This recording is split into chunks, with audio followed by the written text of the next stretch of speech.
afternoon, and today we have with us Assemblymember Tim Grayson for today's podcast. Assemblymember Tim Grayson represents the 14th Assembly District, encompassing portions of Contra Costa and Solano counties. He has been a strong voice on the housing problems facing California and is one of the leaders of the Assembly Housing Working Group, which recently held a series of regional roundtables across the state to examine California's housing problems. Assemblymember Grayson serves as chair of the Banking and Finance Committee and is also a member of the Business and Professions Committee, Insurance Committee, and Revenue and Taxation Committee. Very busy. Prior to being elected to the State Assembly, he served as the mayor of the city of Concord in the East Bay. And one little known fact that may be of interest to our listeners is he has also maintained a license as a general building contractor since 1997. Welcome, Assemblymember Grayson. It is my pleasure to be with you. As a Bay Area resident, you are all too familiar with our state's housing crisis and the need to create more opportunities for homeownership. The state budget has been focused, it seems, mainly on directing new construction funding toward rental housing. However, it has left, therefore, kind of a vacuum of investment in the production and preservation of needed homeownership housing for working Californians. Can you share your thoughts on how the state could prioritize more budget dollars toward homeownership housing in California? Great question, and that was that was an impetus to what charged some Assembly members to really move forward with what we call the Assembly Housing Working Group. And from my perspective, as a representative from Contra Costa County, one of the amazing facts that I was facing was that just in one single year, last year, housing cost raised 25%. 25%. It was already unaffordable. But to have it experience that type of expenditure growth is unsustainable. And so there were things that really caused concern for me, in the fact that I was hearing a lot of conversation about rental housing and much needed rental housing, especially in the context of homelessness and also entry from street into some type of housing, whether it be transitional or permanent affordable housing. And so I realized, and I think this is another truly, truly motivating factor for me, was that I call them kids. I have two kids. They're adults, but they're still my kids. Mm-hmm. And the motivating factor for me was not a headline, was not a position, was not anything other than this. I did not want to have to get on an airplane to go visit my grandkids because because my children could not afford to live where I raised them. And so having said that, and having seen through evidence the increase in the cost of housing, I realized we have got to step up and do something more than just rhetoric from the legislature.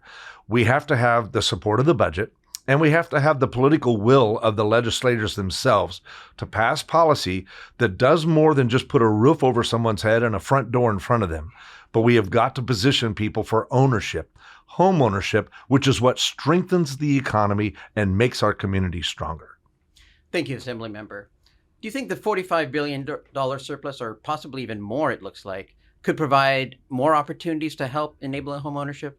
Well, of course. I mean, I believe that is to be true, that it is going to take money, it is going to take funding to actually spur and make things happen. However, I will tell you, there is tremendous will out there in the market for California to build. And that was another reason for doing this housing working group tour, was so that we could go out there and not prescribe or tell people what they needed to do, but to actually listen and garner information from a regional basis as to the obstacles and the challenges that they were facing.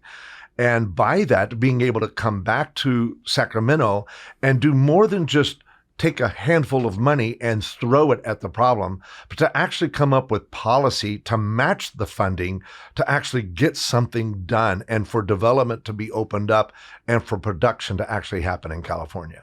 Thank you, Assemblymember.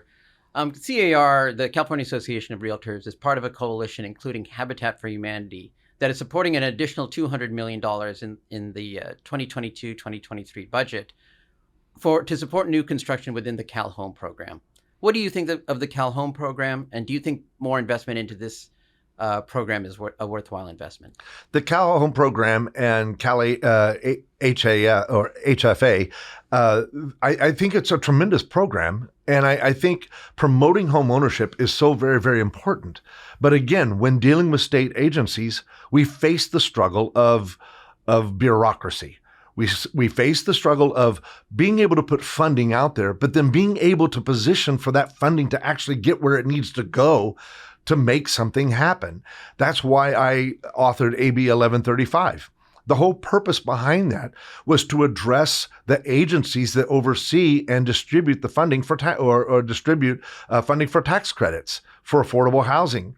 We have 4 different agencies, which means we have 4 different application process, 4 different review process. And in some cases, those application and guidelines for those applications conflict with one another. And in the times that we're in, where you want to be able to build affordable housing, you have to layer your funding. By layering funding means you're getting funding from multiple different sources that have guidelines that actually conflict with one another. Mm-hmm. AB 1135 would have brought that under one single roof to be able to create one single application with one review process and to streamline it so that we could actually get the money to where it's going. And the reason for that was the state auditor found that the state had mishandled up to $2.7 billion that could have been in the hands of developers to build housing in California. Okay. What do you think about down payment assistance programs or more money for that type of assistance? Well, I think that's going to be in my experience and what I heard on the tour was that there are folks out there right now that are stuck in the rental market because they cannot get into ownership singly one reason, and that is the down payment. They obviously have proven they can afford the monthly cost of housing, but what they cannot do is come up with the extraordinary amount required to enter into home ownership. So down payment assistance to me is so vitally important as it is to have affordable housing. I have this little mantra that I use. We need to discuss and we need to support affordable housing, but we also need to have a conversation around housing that's affordable. And what I mean by that is there is this missing middle that has gone for so long unaddressed in California. And it is through home ownership in which we build that wealth, that generational wealth for families to find that security. And literally, in many cases, the only thing standing between a family owning a home and where they're at in the rental market is being able to come up with down payment. So down payment assistance, I think, is vital to us getting out of the housing crisis. You know, it seems like there's often a degree of either resistance or a lack of desire to push further on things like down payment assistance or programs that assist home ownership specifically, even if it's targeted at affordable home ownership opportunities. Why do you think that is, and what could overcome something like that? Well, I think there is a stigma that we fight, a mindset that is been put out there, a narrative that is accepted as true that necessarily isn't always the case, definitely not law or principle. And that is we have developers out there that are just making money hand over fist and they're in their private jets and their mansions and all this is happening when really, truly that is not the case. And I know that exists and there's this, we need to bring California back to California. And what I mean by that is California neighborhoods belong to families and not Wall Street corporations. Mm-hmm. And which is why I'm running a bill, hopefully with the huge support of the realtors this year, and that is to address that very issue. But back to what you had brought up, and that is the fact that we need to understand the process of development and what it takes to develop and the extraordinary cost. We hear stories about transitioning a hotel to affordable units and it costing $500,000 a door. And we stand at that door and look into that room and say, how can that possibly be? Well, it is because we have impact fees that we have to incur. There are development fees that come from infrastructure that used to be covered from redevelopment agencies that are now piled on the cost or piled onto each unit. And really to redo the unit and get it ready for affordable housing isn't truly costing $500,000. But when you add on impact fees and when you add on infrastructure fees and everything else that goes with entitlement process, now you start increasing the cost of that unit exponentially. So it's housing is a complex issue, and it's something that people would rather accept status quo rather than buck against it, actually learn what the truth is and not just go with an off-the-street narrative. Assemblymember, you touched on one of the key issues, which is the cost. I mean, everybody was familiar with I think in Los Angeles, the auditor found certain programs for the homeless, certain properties were over $500,000 per unit. You've addressed some of those issues about what those costs are. What do you think could be done more legislatively to help address that problem?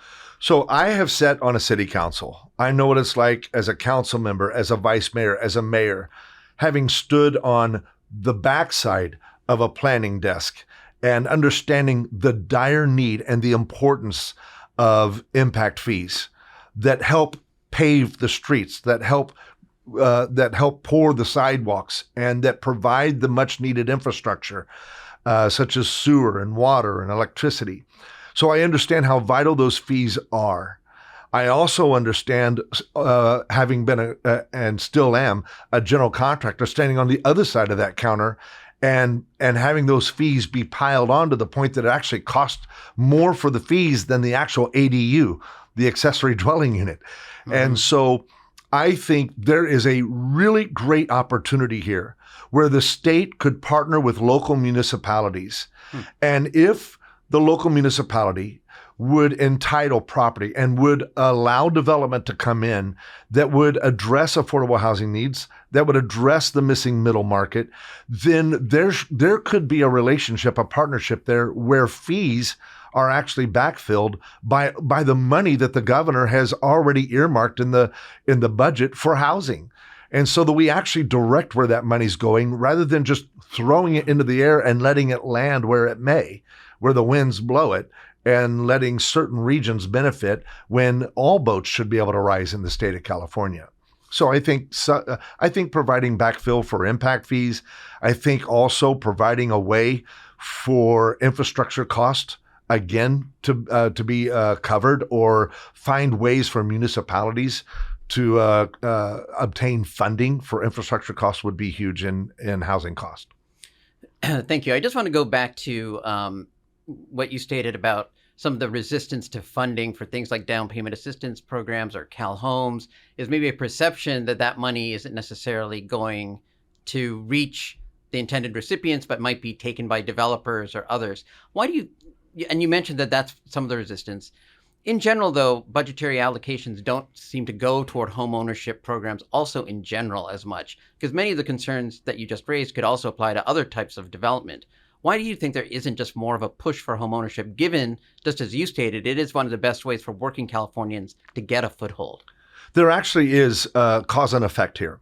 And what I mean by that is that in many cases, historically, we have been able to fund multifamily housing, which is mostly in the arena of rental. And so by funding that, we were getting people into a living space. And then from there would depend on their ability to then gradually move into first-time home ownership. Well, the only way that was to open up for those renters to become first-time homeowners is for those that were first-time homeowners to be able to upgrade into that next level of housing, which is the missing middle. Right. Well, because of the costs that have piled on here in California and the inability for people to afford, in other words, it's become so unaffordable to upgrade. Those folks who once would have upgraded after about 10, 15 years in their first home, those homes aren't being vacated because people can't afford to upgrade. They're literally staying in the home that they bought for the very first time for a much longer period. So there's no upward mobility. If we were to create production in housing and made it affordable for all types for folks to be able to graduate from their first home into the next stage home for their life, then we would open up that door for first-time home buyers and create upward mobility. So yes, absolutely. I'm right in line with where you're going with that. Thank you. As I mentioned, you are one of the leaders of the Assembly Housing Working Group. You went across the state where you saw various communities and the various problems that they had in the different communities. Were there any ideas or policies considered about homeownership in particular, and perhaps how to increase that? Yes. Like I said prior, we went on this housing working group not to prescribe and tell people what to do in their communities as far as building, but to actually listen. And we went from Chico all the way to San Diego, over 22 nights on the road, listening to folks from different regions, and what worked in San Francisco doesn't work in Fresno, and what we do in Fresno wouldn't necessarily work in San Diego. And LA, it's its own world. What works on one side doesn't work on the other side. But there were some themes. And number one across the board when it came to homeownership was the inability to come up with down payment. The other that was coming up was just no supply. And we know from Econ 101, it's supply and demand. And when the supply is not there and the demand is really high, costs go through the roof. And so the unaffordability of housing was beyond just a down payment issue.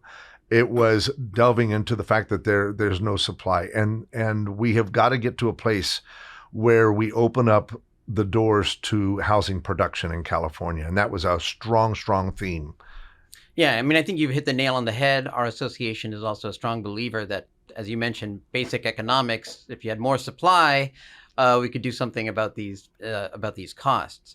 But as we saw with SB 9, supply measures are extremely controversial. Why do you think it's so controversial and so difficult? Well, people are very uncomfortable with change, but they actually demand it. We want change, but I don't want to experience change. And so change is very difficult. And we all bought homes at a certain time when there was this beautiful pasture out in front of you, and you liked the view that you had of whatever it was. But if you go back and look, there was a house there before that house that had a beautiful view. And then the house you bought was built and got in the way. So some of that is because of NIMBYism, but I think other parts of it is because there needs to be an environment or an atmosphere of trust between the people and their government. And the only way that happens is through engagement. And so when you're moving in a huge development into this small space or where it's going outward into what some would consider a sprawl, very little times do people feel they had the adequate opportunity to engage. And so I think that it would be helpful in many cases on a local side that things become more communal in the sense that we address the issues that are very, very important to communities, such as urban sprawl lines. We look more toward infill, or we look more toward upzoning properties that already have had development on them that we could do a whole lot more with, especially in transit-oriented development areas. And so when people start seeing government being really efficient, making wise decisions, they're more apt to follow the direction the government wants to go, or planning departments or developers in themselves. Thank you. The pandemic is likely to create less demand for commercial property space, just due to a lot of the changes that seem to have occurred with respect to working from home, more remote work. What do you think about the concept of adaptive reuse, and what could the legislature do to encourage that? This was what was so phenomenal about the Housing Working Group tour, is that we were able to go to different places and do more than just sit around a table and hold a roundtable discussion. In every single stop, we actually took tours. And I will tell you, my perception of adaptive reuse was was really impacted when we went to Fresno and we literally walked through a building that was a hotel and that they were converting it into units, multiple different types of units, from affordable to from transitional to affordable units to market rate. Mm-hmm. And it was absolutely spectacular to see an old building come back to life again. And it didn't impact the community as far as taking away different, sprawling out Mm-hmm. anymore. It was actually really great reuse of a building that was very close to transit, that was close to downtown, that was very uniform to walkability. And so I have become more a fan of adaptive reuse and what we can, and the potential we can garner from infill. Now, you mentioned commercial, and I had prior said about being a local official. Where housing is costly to a municipality, Mm-hmm. it's the commercial business that actually helps fund the services that are needed by a housing development. And so we must continue to practice that where we can, to be able to build housing that includes space Mm-hmm. for commercial, which is why, especially in infill, to be able to do mixed use development where there's commercial mixed in, and in most cases, usually on the ground floor with living units on the top, has made the difference and it's enabled the developer to actually pencil out a development, whereas it never would have any other way. What do you think the legislature could do to encourage adaptive reuse, and the types of modifications that you think might help that process?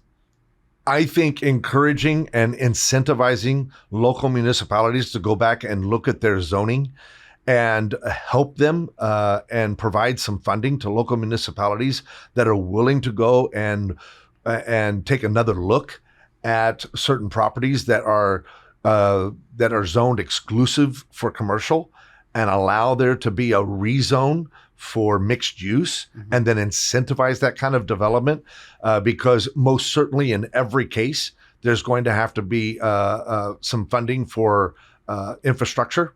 And so to be able to provide that kind of funding, or some type of a funding mechanism to allow mixed use through rezoning, would be a tremendous tool for local municipalities.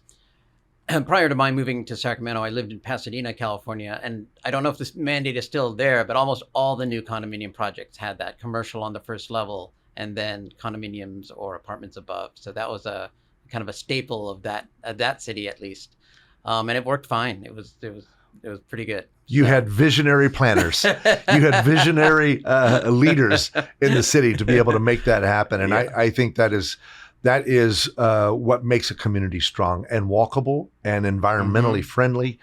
And to incorporate ownership into that kind of a setting is just as important.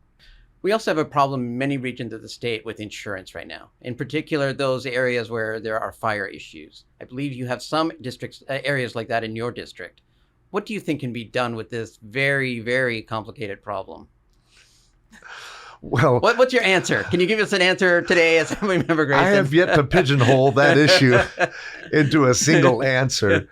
There are so many variables, and I think the first thing is bringing people to the table, all parties, all stakeholders, from insurance carriers to the fire experts and those that fight the fires, to the actual municipalities that have to struggle with the development that is much needed, but at the same time being able to keep public safety as top priority.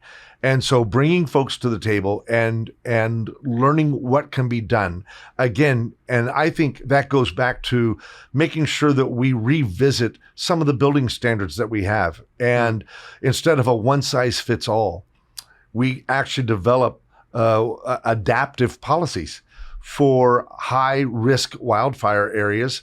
You're going to have a different set of guidelines for building. It doesn't mean we no longer build or no longer have ownership or opportunities to live in those beautiful areas. What it means is we learn. We learn from what we've been through, and we take those lessons and turn them into smart policies and adapt to the environment that we now live in, and make sure that public safety and the safety of those living in those areas are top priority, and provide a way. And the state very well, just like we have in other situations with insurance, very well may have to come up with a product that subsidizes the market product that is out there. That is interesting. That's an interesting idea. As you mentioned, you are going to be carrying a bill to address the issue of large corporate ownership of single-family homes in California. Could you talk a little more about that? Yes, and I want to restate. I just want to restate that California neighborhoods should belong to California families and not Wall Street corporations. And I know there was a time and there was a place for which banks and corporations were able to work together to lift certain neighborhoods out of what we considered blight. And those policies at that moment and at that time seemed appropriate and worked in some cases. But we have now learned that what we thought that program would deliver has not quite delivered what we believed we would have today. We thought it would end up in ownership again. And what we have found, that many of those units ended up in someone's portfolio, some corporation's portfolio, and never did return back to market as an opportunity to own a home, but only as a place to rent. And as you well know, the rents are extraordinary. Just the other day in one of the communities in my district, a single family home renting for over $5,500 a month is not sustainable. And maybe the person can afford that payment per month, but at the expense of never being able to save to be able to buy a home. Right. And as you mentioned, it has been an issue of concern to us. And I think similar to what you just mentioned, we also thought at first, okay, it's stabilizing the market, especially after the foreclosure crisis. But all those equity gains, which could have gone to homeowners, to individuals, which would have, as you mentioned, kind of a housing ladder, which would have allowed people to move up, have now gone instead to Wall Street corporations rather than to individual homeowners. What sort of got you interested in this as an issue? Well, again, going back to the lack of opportunity for so many people, especially of our younger generation, that is looking outward outside of California and saying, I have no opportunity where I've been raised. And literally the only way for me to develop any kind of generational wealth is gone here in California. Literally, that California dream no longer exists. It's more in the realm of a fantasy. And the only way for them to dream and bring that dream to reality is to move across state line. To me, is not acceptable, is not tolerable. And we have the means to change that here in this state. We can change it through increasing production. That should be first and foremost on our list of priorities. It should be in coming up with the right policies that incentivize housing, whether it's directly through the developer or whether it's through incentivizing the entitlement and the permit process in municipalities.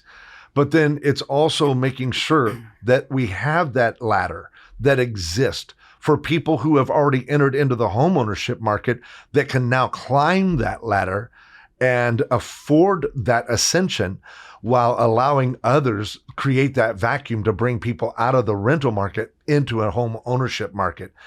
It all works together, from transitional housing to affordable housing to first-time home buyership to that missing middle, and that really hardworking family that wants to upgrade and create that next level of life for them. So it all goes hand in hand, and it's intertwined, and that fiber is what makes California so beautiful and so strong. Assemblymember, as we mentioned, you are from the Bay Area, which is one of the most expensive regions in the country, perhaps the world. The interior of California is much more affordable comparatively. I found that myself moving from Los Angeles to Sacramento. What do you think about the possibility of the state, for example, encouraging or doing things to encourage remote work to allow people to perhaps to live in those more affordable areas? I know there's a place. I absolutely support the fact that know there's a place for remote work. I also know that we're people. And I am so happy to be able to have the opportunity to be seen rather than just viewed. And so having said that, knowing that in some cases I'm being viewed right now, they say, and I can stand to be fact checked here, but they say that all communication, that 70% of all communication is nonverbal. So as much as I appreciate the remote part of it, I also understand the importance and significance of one-on-one or personable engagement. And I know there's a place for everything. And I think there should be that option that's available. But I also know the difficulty coming from the Bay Area where someone literally has to drive 2 hours one way to get to work. So I promote, along with the ability to be able to be remote, what I would also like to promote is what I have promoted from day one on the City Council of Concord when I served as a local elected. And we have the largest development opportunity in all of the Bay Area in the Concord Naval Weapons Station. And that was to not only turn that into a housing station for 3 cities workforce in the Bay Area, but to actually move work out to where the people are. And to be able to create a place where a person can work, live, and play all in the same community. And for me, that's what's important, is taking and in Concord Naval Weapons Station case, turning it into a job hub, a center where people can go work and buy their home in that same spot and play in the park. Assemblymember Grayson, I want to thank you for your time. Do you have any final thoughts you'd like to share with our listeners? I just really appreciate the good work and the advocacy that comes from the California Association of Realtors and all that you do. I know so many of your members are literally on the front lines, rank and file, and they are working so hard to help dreams come true for so many families that do believe in California, that don't want to leave this state, but desire to have something of their own that they can call their own. And every time that you are able to deliver that home and those keys into the hands of someone, and they become that first-time home buyer, or they've upgraded to that next level, and the joy that you bring to families, I just want to thank you, because that's what keeps California strong. That's what keeps us vibrant. And that's what keeps us the best state in the nation to live.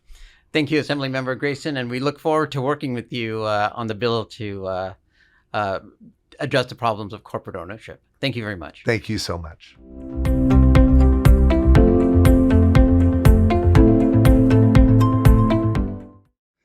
Disclaimer. The purpose of this podcast, brought to you by the California Association of Realtors, C.A.R., is to provide general and educational information and opinions from a wide range of perspectives regarding politics, voting, elections, legislative issues, and more. The opinions, beliefs, and views expressed by guests or participants of this podcast are solely their own and do not necessarily reflect the opinions, beliefs, or views of C.A.R., its affiliates, their respective directors, officers, or employees. Reference to any individual or entity does not constitute an endorsement, recommendation, or any other position or opinion regarding that entity or individual by C.A.R. This podcast does not constitute professional advice or services of any kind. This podcast is available for private, non-commercial use only. You may not edit, modify, or redistribute this podcast.